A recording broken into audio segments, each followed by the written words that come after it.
이지혁 씨 조직 적합성 검사 결과가 나왔습니다. 완벽하게 일치합니다. 전화기를 든 채로 지혁은 얼어붙었어요. 믿을 수가 없었어요. 정말인가요? 네, 수술 날짜는 3일 후로 잡혔습니다. 죽음을 기다리던 청년에게 찾아온 기적 같은 소식이었어요. 지역에게 심장을 공여한 분은 오랫동안 뇌경색으로 고생하던 여성이었어요. 남편이 하는 사업마다 망했지만 누군가의 도움으로 재기할 수 있었어요. 공여자는 남편과 자식들의 극진한 보살핌 속에서 5년을 버텼습니다. 그런데 이 기적 같은 인연 뒤에는 놀라운 이야기가 숨어 있었어요. 한 재벌 회장의 복수, 중학교 동창과의 우연한 재회, 그리고 아들이 처음으로 아버지에게 한 간절한 부탁. 이 모든 것이 얽히고 설켜 한 청년의 생명을 구하게 된 거예요. 오늘 이야기 시작합니다. 구독과 좋아요는 영상 제작에 큰 힘이 됩니다. 선배한테 받을 게 있어서 왔어요. 은호의 목소리는 떨렸지만 분명했어요. 마치 철없는 아이가 자신의 것을 되찾겠다고 우기듯 그녀는 지역 앞에 섰어요. 눈물이 핑 돌았지만 참아냈어요. 울면 안 된다고, 여기서 무너지면 안 된다고 스스로를 다독였어요. 나한테 꼭 줘야 하는데 안 준 게 있다고요. 심장병 따위는 문제가 아니라고, 함께 있으면 된다고 은호는 필사적으로 말을 이어갔어요. 하지만 지역의 대답은 차가웠어요. 아니, 차갑게 들렸지만 그 속에는 견딜 수 없는 고통이 배어 있었어요. 은호야, 난 평범한 일상을 원해. 그 말 한마디에 은호의 심장은 미친 듯이 요동쳤어요. 평범한 일상. 그가 원하는 건 그저 그것뿐이었어요. 아프지 않은 하루, 누군가에게 짐이 되지 않는 시간, 내일을 두려워하지 않아도 되는 일상이요. 그런 소박한 바람조차 이루어질 수 없는 현실이 은호를 무너뜨렸어요. 하지만 은호는 포기하지 않았어요. 떨리는 목소리로, 그러나 또렷하게 자신의 마음을 쏟아냈어요. 그 일상 속에 날 넣어줘요. 날 정말 위한다면 딱 하루만이라도 내 연인이 되어줘요. 나중에 후회하지 마요. 번복도 하지 마요. 그 순간 지역의 눈빛이 흔들렸어요. 그토록 단단히 쌓아 올렸던 벽이 균열을 일으켰어요. 은호의 간절함 앞에서 그의 이성은 무너져 내렸어요. 억눌렀던 감정이 터져 나왔어요. 지역은 은호를 끌어안았어요. 두 사람은 마치 세상이 끝나기라도 할 것처럼 서로를 껴안았어요. 뜨거운 포옹 속에서 두 사람의 떨림이 전해졌어요. 이어진 입맞춤은 절박했어요. 내일을 기약할 수 없기에 더욱 간절했고 영원을 약속할 수 없기에 더욱 애틋했어요. 그렇게 기약 없는 사랑이 시작되었어요. 얼마나 함께할 수 있을지, 어떤 결말을 맞이하게 될지 알 수 없었어요. 하지만 지금 이 순간만큼은 두 사람 모두 완전했어요. 불확실한 미래 앞에서도 그들은 서로를 선택했어요. 그날 오후 다정은 얼마 전 부엌에서 일어난 일을 떠올렸어요. 버섯 전골에 소금 간을 하려던 순간이었어요. 상철이 소스라치게 놀라며 소금통을 내쳐버렸어요. 그날은 그저 나이든 남편의 동작이 둔해진 거라고 생각했어요. 하지만 가정주부의 예감이 스멀스멀 올라왔어요. 다정은 부엌 찬장과 냉장고를 열어 뒤지기 시작했어요. 세상에 전에 먹던 양념된 반찬이 하나도 없었어요. 짠지도 모두 사라져 있었어요. 지역에게 매일 도시락을 싸주던 남편이 드나들던 부엌이었어요. 그 공간은 무언가 모를 싸늘한 기분으로 감싸져 있었어요. 다정은 종종 걸음으로 지역의 방으로 올라갔어요. 지난번 컴퓨터 모니터에서 보았던 심장병 정보창을 다시 열어보려 했어요. 하지만 컴퓨터는 비밀번호로 잠겨 있었어요. 다정은 서랍을 마구 뒤졌어요. 약봉지와 병원 서류 뭉치들이 쏟아져 나왔어요. 그때 현관문이 열리는 소리가 들렸어요. 상철이 돌아온 거예요. 다정은 그 서류들을 들고 계단을 내려갔어요. 우리 지혁이한테 무슨 일 있지? 왜 다들 나한테만 쉬쉬하는 거야? 심장 이식을 받아야 하는 거야? 핏기 없는 입술로 새하얗게 질린 얼굴로 다정은 다그쳤어요. 얼른 대답하라고 소리쳤어요. 상철은 아무 말도 하지 못했어요. 그저 고개를 떨구고 서 있을 뿐이었어요. 언젠가는 말해야 한다는 걸 알았어요. 하지만 이렇게 갑작스럽게 들킬 줄은 몰랐어요.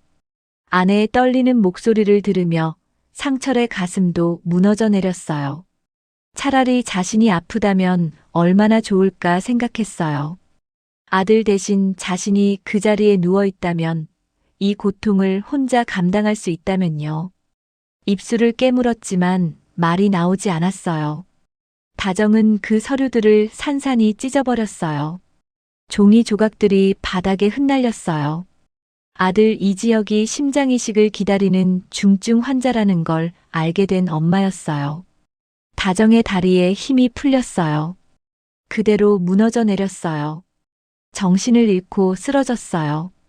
상철은 황급히 달려가 아내를 부축했어요. 떨리는 손으로 다정을 안았어요. 미안하다는 말밖에 할 수 없었어요. 지혁이가 부탁했던 거예요. 엄마한테는 늦게 알리자고요. 엄마가 알면 견디지 못할 거라고요. 상철도 그 마음을 이해했어요. 하지만 이렇게 아내를 속이는 게 옳은 일인지 매일 밤 잠 못 이루며 고민했어요. 혼자 짐을 지는 게 너무 힘들었어요. 언제 죽을지 모르지만 가능하면 늦게 가족들에게 알리고 싶었던 이지혁이었어요. 이제 온 가족 중 마지막 사람, 어머니까지 지혁의 죽음을 기다리는 사람이 되어버렸어요. 희망의 끈을 놓지 말아야 했어요. 하지만 매일 가슴을 조이며 살아야 하는 그 피 말리는 시간들이었어요. 다정은 이제야 깨달았어요. 지혁이가 요새 달라진 이유를요. 왜 그렇게도 다정하게 자신을 쳐다보았는지를요. 왜 그토록 행복한 웃음을 지어 보였는지를요. 모든 순간이 이별을 준비하는 시간이었다는 걸 다정은 뒤늦게 알아차렸어요. 상철도 마찬가지였어요. 아들이 보내는 따뜻한 눈빛 하나하나가, 함께 나누던 소소한 대화 하나하나가 모두 작별 인사였다는 걸요. 그걸 알면서도 태어난 척해야 했던 아버지의 마음은 이미 갈기갈기 찢어져 있었어요. 세상을 떠들썩하게 했던 슈조이 스캔들이 잠잠해졌어요. 동영상은 삭제됐고 사문TV 채널 운영자는 사과 영상까지 올렸어요. 주가는 6%대로 하락폭이 줄고 있었어요. 여론도 정상화되어 가고 있었어요. 위기는 지나간 것처럼 보였어요. 하지만 성재의 마음은 편치 않았어요. 어두운 사무실에 홀로 앉아 한참을 골똘히 생각에 잠겼어요. 동명이인 박진석까지 동원해서 새어머니 고성이를 옥죄어버린 아버지가 낯설었어요. 처음부터 치밀하게 계산해서 새엄마를 한 푼도 없이 알거지로 만들어버린 아버지였어요. 그렇게까지 아버지에게 어두운 면이 있었나 의아했어요. 늘 원칙과 명분을 중시하던 아버지였어요. 정정당당함을 강조하던 사람이었어요. 그런 아버지가 이렇게 치밀하게 누군가를 무너뜨릴 계획을 세웠다는 게 믿기지 않았어요. 성재는 알고 싶었어요. 아버지 안에 숨겨진 그 어둠의 정체가 무엇인지를요. 다음 날 성재는 회사 상황을 박진석 회장에게 보고했어요. 브리핑을 마친 후 조용히 그리고 단호하게 질문을 던졌어요. 그 동명이인 박진석, 아버지가 구하셨잖아요. 이제는 속사정 좀 말씀해 주세요. 박진석 회장은 침묵했어요. 성재는 말을 이었어요. 여기서 끝나지 않을 수도 있어요. 저도 뭘 알아야 대처를 하죠. 제가 그렇게 못 믿어오세요? 목소리에 서운함이 배어 있었어요. 아버지는 여전히 자신을 믿지 못하는 걸까요? 아직도 혼자 모든 걸 떠안으려는 걸까요? 어떻게 하실 생각이세요? 박진석 회장은 성재를 보지 않았어요. 씁쓸한 표정을 지으며 창밖을 바라봤어요. 한참을 침묵하다 입을 열었어요. 밖에서 자기 힘으로 살아갈 거야. 짧고 냉정한 대답이었어요. 성재는 믿을 수 없다는 표정으로 아버지를 쳐다봤어요. 밖에서 자기 힘으로 살게 한다는 게 그 사람이 가진 돈 전부를 빼앗고 거리로 내몰겠다는 계획이셨어요? 성재의 목소리가 떨렸어요. 분노인지 실망인지 알 수 없는 감정이 북받쳤어요. 아버지는 여전히 침묵했어요. 그 침묵이 성재를 더욱 답답하게 만들었어요. 그렇게 시작된 말다툼이었어요. 쌓여있던 감정들이 터져 나왔어요. 서로에게 하지 못했던 말들이 쏟아졌어요. 두 부자는 30여 년 만에 처음으로 마음을 터놓을 수 있는 사이가 되었어요. 아니, 아버지의 여자 고성이가 사라지고 비로소 가족들에게 진실을 마주할 용기가 생겼다고 해야 할까요? 그동안 말하지 못했던 것들이 있었어요. 감추고 싶었던 상처들이 있었어요. 이제야 그것들을 꺼내놓을 수 있게 된 거예요. 박진석 회장의 눈가에 깊은 주름이 패였어요. 오랜 세월 혼자 짊어진 무게가 그 얼굴에 새겨져 있었어요. 성재는 그제야 알았어요. 아버지도 사람이었다는 걸요. 완벽해 보였던 그 사람도 상처받고 흔들리는 평범한 사람이었다는 걸요. 성재는 아버지 박진석과 처음으로 술자리에 마주 앉았어요. 회장님이 좀처럼 찾지 않는 포장마차였어요. 두 사람은 낡은 플라스틱 의자에 앉아 소주잔을 기울였어요. 김이 모락모락 나는 어묵탕과 계란말이가 놓인 테이블이었어요. 성재가 궁금해하는 것을 알려줄 때가 되었다고 박진석은 생각했어요. 더 이상 숨길 수 없었어요. 아니, 숨기고 싶지 않았어요. 그 속에는 성재의 친엄마 한지혜에 대한 미련과 회한도 담겨 있었어요. 친엄마를 쫓아내고 아들 성재를 볼 때마다 미안함이 몰려왔어요. 그럴수록 새어머니 고성희와 전철을 비교했어요. 자기를 합리화시키려 했어요. 그런 자신이 너무 미웠어요. 아버지, 그 여자는 영나와 우진이의 엄마잖아요. 그렇게 길바닥으로 내모시면 어떡해요? 성재의 목소리에 절박함이 묻어났어요. 아무리 미워도 가족 아니었냐고, 함께 살았던 시간들이 있지 않냐고 말하고 싶었어요. 나도 알아. 조금 시간이 필요할 뿐이야. 박진석은 소주잔을 비웠어요. 쓴술이 목을 타고 넘어갔어요. 생각해보니 내가 그 여자에게 화가 났기보다는 그렇게 속아온 나 자신이 너무 미웠던 거야. 무슨 말인지 알겠니? 성재는 고개를 끄덕였어요. 아버지의 눈빛이 흔들리고 있었어요. 강했던 그 사람의 눈에 상처가 보였어요. 동명이인 박진석 씨도 아버지가 꾸민 일이에요? 그 친구는 내 중학교 친구야. 박진석은 천천히 말을 이었어요. 5년 전 한우 집에 갔다가 우연히 만났어. 학교 다닐 때 나보다 공부도 잘하고 잘 살았는데 신발 정리하는 일을 하더구나. 목소리에 안타까움이 배어 있었어요. 하는 사업마다 망하고 아내는 많이 아팠고 그래서 우리 하청업체에 연결시켜줬어. 지금은 그 업체의 공장장이야. 박진석은 잠시 말을 멈췄어요. 소주를 한 잔 더 따랐어요. 내가 이런 일에 이용하고 싶지는 않았어. 하지만 그 여자를 바닥까지 끌어내리려는 내 욕심에 친구가 어쩔 수 없이 도와준 거야. 박진석의 목소리가 떨렸어요. 그 친구도 딱해. 올해 뇌경색으로 투병하던 아내가 얼마 전에는 뇌사 상태에 빠졌다면서 나한테 고성이를 용서하라더구나. 그렇게 말하고는 박진석은 서러운 울음을 쏟아냈어요. 평생 강한 모습만 보여주던 아버지였어요. 그런 아버지가 포장마차 구석에서 어깨를 떨며 울고 있었어요. 인생 별거 없다고. 살아있을 때 용서하고 사랑하라고. 그 말이 박진석의 가슴을 찔렀어요. 친구의 말이 계속 머릿속을 맴돌았어요. 용서하라고, 사랑하라고요. 아, 아버지, 뇌사 상태라고요? 성재의 눈이 커졌어요. 뭔가 떠오르는 게 있었어요. 급하게 물었어요. 성재는 소주잔을 내려놓고 입을 열었어요. 아버지, 제 친구 중에 지혁이라는 친구가 있어요. 박진석은 눈물을 훔치며 아들을 바라봤어요. 성재가 자신의 이야기를 꺼내는 건 처음이었어요. 고등학교 때부터 친했던 친구예요. 수빈이 오빠이기도 하고요. 성재의 목소리가 조금씩 떨리기 시작했어요.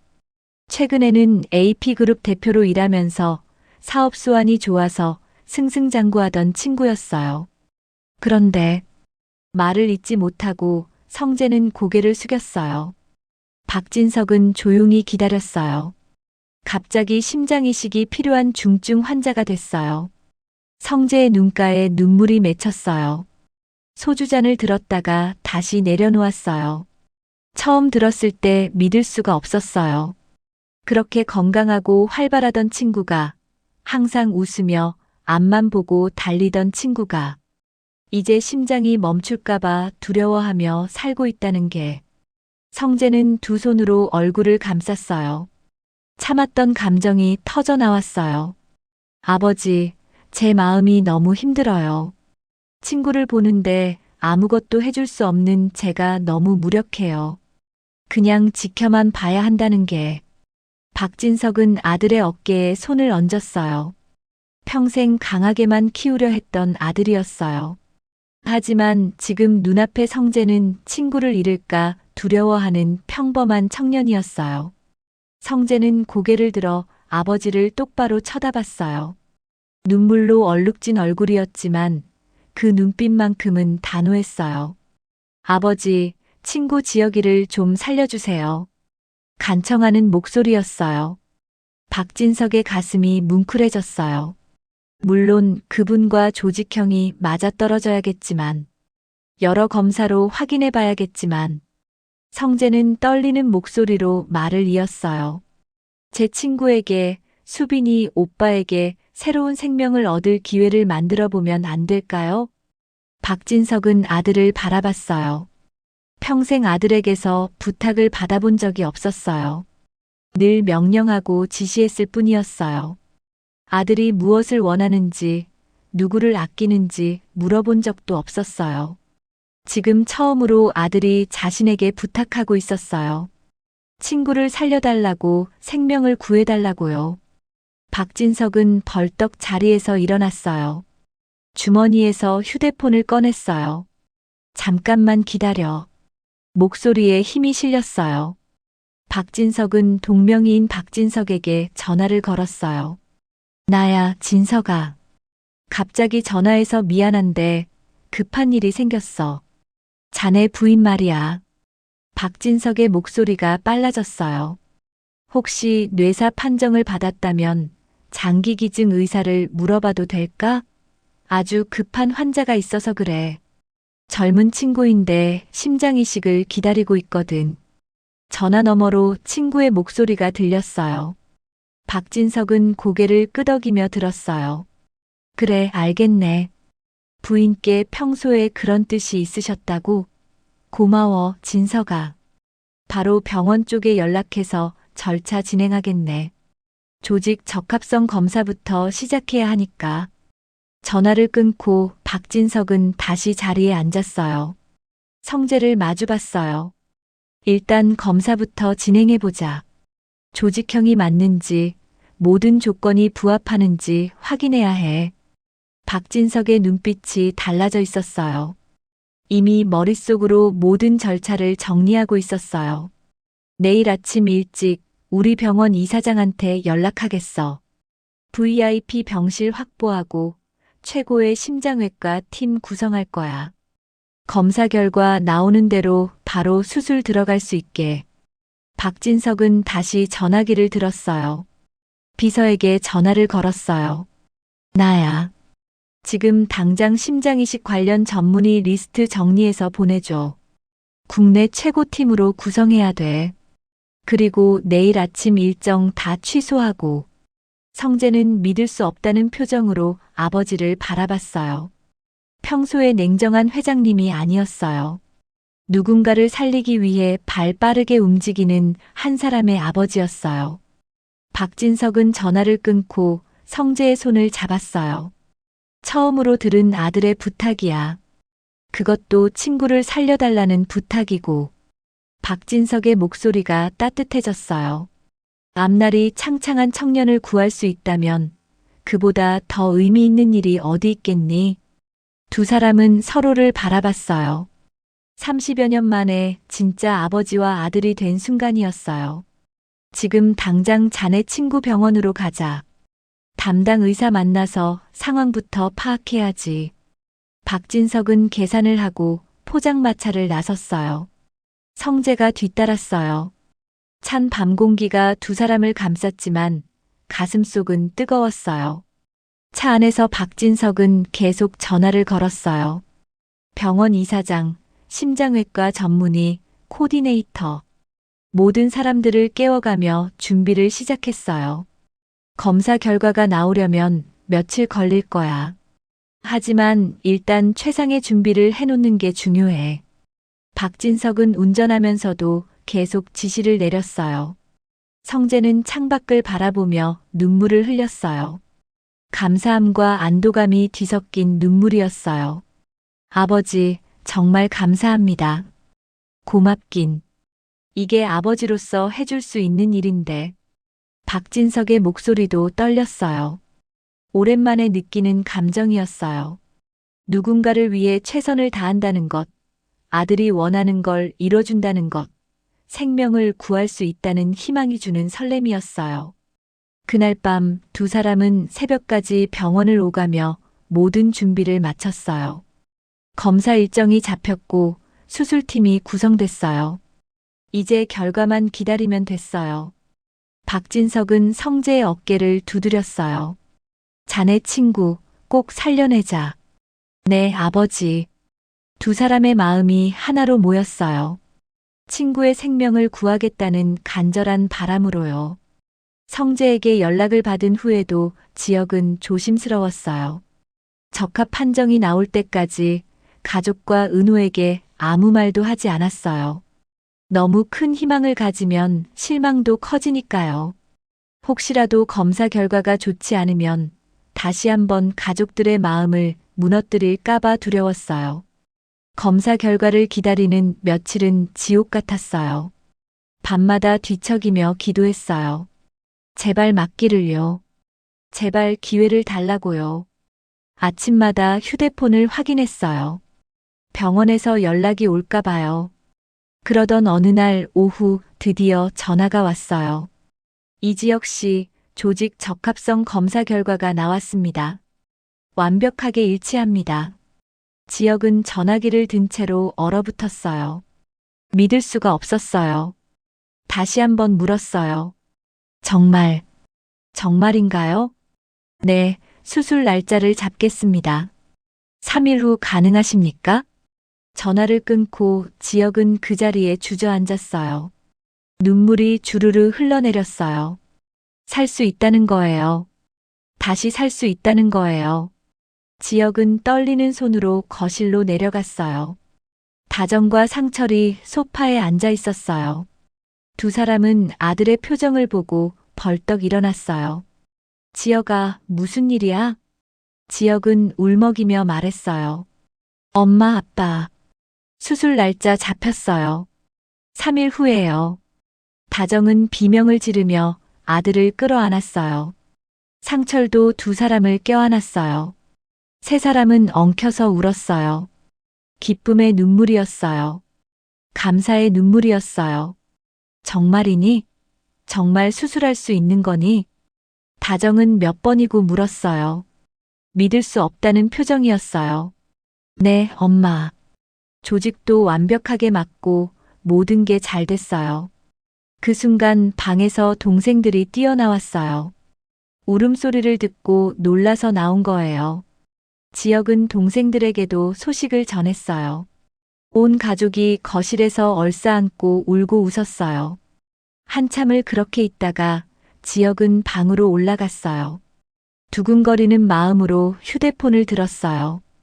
은호의 번호를 눌렀어요. 여보세요? 은호의 목소리가 들렸어요. 그 목소리만 들어도 가슴이 뛰었어요. 은호야, 나야. 선배, 무슨 일이에요? 목소리가 이상한데. 지역은 웃음을 참지 못했어요. 기쁨이 목소리에 가득 묻어났어요. 은호야, 수술 날짜 잡혔어. 3일 후야. 전화 너머가 조용해졌어요. 은호가 숨을 멈춘 것 같았어요. 선배, 지금 뭐라고? 은호의 목소리가 떨렸어요. 심장이식 수술. 3일 후에 받아. 조직도 다 맞고 모든 게 완벽하대. 정말요? 정말이에요? 은호의 목소리가 커졌어요. 믿을 수 없다는 듯 물었어요. 응, 정말이야. 전화 너머로 은호의 흐느끼는 소리가 들렸어요. 기쁨과 안도감이 뒤섞인 울음이었어요. 선배, 선배. 은호는 말을 잇지 못하고 울었어요. 지역도 눈물이 났어요. 두 사람은 전화기 너머로 함께 울었어요. 한참을 그렇게 있다가 지역이 먼저 입을 열었어요. 은호야. 네, 선배. 우리 이제 마음껏 사랑해도 돼. 지역의 목소리가 따뜻했어요. 은호는 또 눈물이 쏟아졌어요. 내가 아프다고 내 곁에 머물러줘서 고마워. 아프다는 이유로 밀어냈는데도 끝까지 포기하지 않아줘서 고마워. 선배. 그리고 사랑해, 은호야. 은호는 눈물을 닦으며 대답했어요. 저도 사랑해요, 선배. 정말 정말 사랑해요. 은호의 가슴이 터질 듯 뛰었어요. 기쁨이 온몸을 감쌌어요. 선배가 산다는 거예요. 함께 할 수 있다는 거예요. 내일을 두려워하지 않아도 된다는 거예요. 수술 잘 될 거예요. 꼭 잘 될 거예요. 은호는 떨리는 목소리로 말했어요. 응, 잘 될 거야. 그리고 나서 우리 정말 많은 것들 함께 하자. 데이트도 실컷 하고, 여행도 가고, 평범한 연인들이 하는 모든 걸 다 해보자. 네, 선배. 다 해요. 뭐든지 다 해요. 은호는 웃으며 눈물을 흘렸어요. 행복했어요. 이렇게 행복해도 되나 싶을 만큼요. 그럼 3일 후에 보자. 수술 전에 꼭 보고 싶어. 네, 갈게요. 꼭 갈게요. 전화를 끊고 은호는 한참을 그 자리에 서 있었어요. 눈물이 멈추지 않았어요. 하지만 이번에는 슬픔의 눈물이 아니었어요. 기쁨의 눈물이었어요. 감사의 눈물이었어요. 은호는 하늘을 올려다봤어요. 작은 목소리로 속삭였어요. 감사합니다. 정말 감사합니다. 그날 밤 은호는 처음으로 편안하게 잠들었어요. 악몽도 없었어요. 두려움도 없었어요. 꿈속에서 선배와 함께 웃으며 걷고 있었어요. 환한 햇살 아래 손을 맞잡고 걸어가는 두 사람의 모습이었어요. 시청해주셔서 감사합니다. 구독 누르시면 더욱 재미있는 이야기로 찾아뵙겠습니다.